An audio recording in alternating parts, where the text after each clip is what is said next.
السلام علیکم ورحمۃ اللہ تعالی وبرکاتہ۔ آپ تمام ناظرین کا خیر مقدم ہے آپ کے اپنے یوٹیوب چینل مرکزی نیٹ ورک پر۔ آج کی گفتگو میں آپ تمام ناظرین کی سماعتوں کی دہلیز تک زکوٰۃ کے متعلق کچھ ضروری باتیں اور اس کی فضیلتیں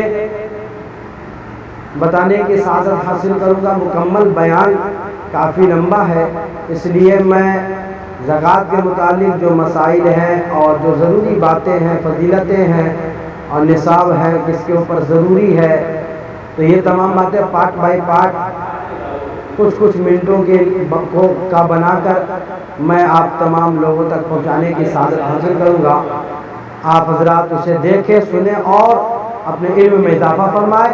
اس سے قبل میں گزارش کروں گا کہ جو لوگ میرے چینل پر نئے ہیں لہٰذا چینل کو سبسکرائب کریں، بیل آئیکن کو دبائیں تاکہ سب سے پہلے تمام ویڈیو آپ تک پہنچے، اور لائک کرتے رہیں، اگر بات اچھی لگے تو ثواب کی نیت سے شیئر کرتے رہیں۔ چلیے شروع کرتے ہیں زکوٰۃ کے متعلق۔ مذہب اسلام کی بنیاد 5 چیزوں پر ہے: کلمہ، نماز، روزہ، حج اور زکوٰۃ۔ زکوٰۃ کیا ہے؟ زکوٰۃ ایک مالی عبادت ہے۔ یہ 2 ہجری میں فرض ہوا، اسے اللہ تعالیٰ نے مسلمانوں پر فرض فرمایا۔ اس کی فرضیت قرآن کریم کی متعدد آیات سے ثابت ہے۔ اس کی فرضیت کا منکر کافر ہے، انکار کرنے والا کافر ہے، اور اس کی ادا میں تاخیر کرنے والا گنہگار۔ زکوٰۃ دینے والوں کی اللہ رب العزت نے تعریف کی ہے، ارشاد فرمایا متقی ہیں وہ جو ہماری دی ہوئی روزی ہماری راہ میں خرچ کرتے ہیں۔ سورہ بقرہ کی آیت پاک ہے، اور فرمایا کہ وہ فلاح و ظفر والے ہیں جو زکوٰۃ دیتے ہیں، کامیاب ہیں، ترقی والے ہیں جو زکوٰۃ دیتے ہیں۔ زکوٰۃ ادا کرنے والوں کا سارا مال ستھرا ہو جاتا ہے۔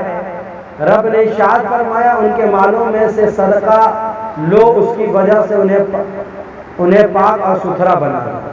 قرآن و احادیث میں زکوٰۃ ادا کرنے والوں کی بڑی فضیلتیں آئی ہیں، بیان ہوئی ہیں، اور نہ دینے والوں کی سخت ترین وعیدیں آئی ہیں۔ اگر ان سب کو نقل کر دیا جائے تو مضمون خاصا طویل ہو جائے گا۔ خواہش مند حضرات کتب فقہ کے کتاب الزکوٰۃ کے ذیل میں ملاحظہ کر سکتے ہیں۔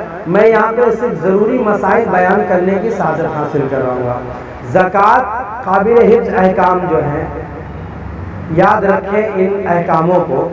پہلا ہے کہ زکوٰۃ میں اس کی نیت کافی ہے، زبان سے لفظ زکوٰۃ بولنا ضروری نہیں، حتیٰ کہ اگر کوئی تحفہ، ہدیہ یا عیدی کہہ کر دے تو ادا ہو جائے گا۔ یوں ہی پان کھانے یا بچوں کو مٹھائی کھانے کے نام سے دے تو بھی ادا ہو جائے گا۔ فتاوی عالمگیری۔ مستحق زکوٰۃ کا مالک بنا۔ زکوٰۃ کا روپیہ مردہ کی تجہیز و تکفین یا مسجد کی تعمیر میں نہیں لگا سکتے کہ تملیک فقیر نہیں پائی گئی، اور ان امور میں صرف کرنا چاہیں تو اس کا طریقہ یہ ہے کہ فقیر کو مالک کر دے، اب وہ صرف کرے، اس طرح ثواب دونوں کو ہوگا۔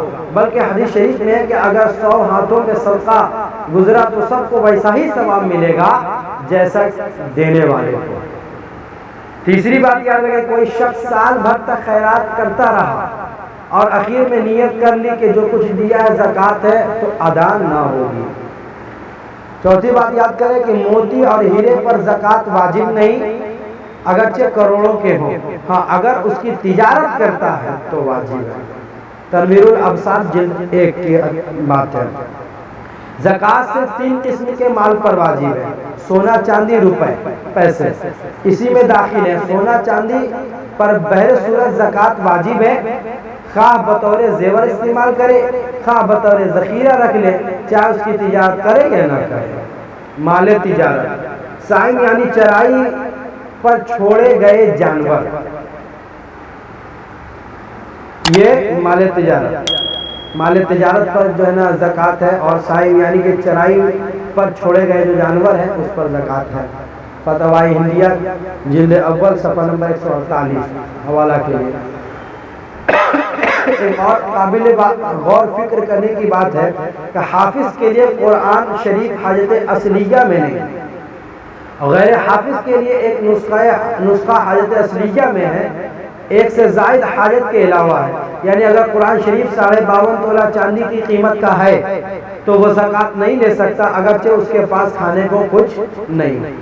کسی نے ایسی چیز خریدی جس سے کوئی کام انجام دے گا اور کام میں اس چیز کا اثر باقی رہے گا، جیسے چمڑا پکانے کے لیے کیمیکل وغیرہ، اگر اس پر سال گزر گیا تو اس کی بھی زکوٰۃ دینی ہوگی۔ چمڑے کا کام کرنے والوں میں سے اکثر لوگ اپنی آمدنی کا حساب لگا کر تو زکوٰۃ دیتے ہیں، لیکن اس مسئلے کی طرف ان کی توجہ نہیں ہوتی کہ اس کی فیکٹری میں جو کیمیکل کے ڈرام رکھے ہوئے ہیں ان پر بھی زکوٰۃ ہے۔ یوں ہی رنگریز نے کپڑا رنگنے کے لیے کسم زعفران خریدا، اگر بقدر نصاب ہے اور سال گزر گیا تو زکوٰۃ واجب ہے۔ اور اگر ایسی چیز خریدی جس سے کوئی کام کرے گا اور کام میں اس چیز کا اثر باقی نہیں رہے گا تو اس پر زکوٰۃ واجب نہیں۔ جیسے دھوبی نے کپڑے دھونے کے لیے صرف داغ چھڑانے کے لیے آلہ وغیرہ خریدا، اس پر زکوٰۃ واجب نہیں اگرچہ نصاب کو پہنچ جائے۔ اور اس کا دوسرا حصہ بھی اور جو ضروری باتیں ہیں وہ دوسرے پارٹ میں آئیں گے، آپ حضرات بغور سماعت کریں اور دیکھنا نہ بھولیں دوسرا پارٹ، دوسرا حصہ۔ السلام علیکم ورحمۃ اللہ تعالیٰ وبرکاتہ۔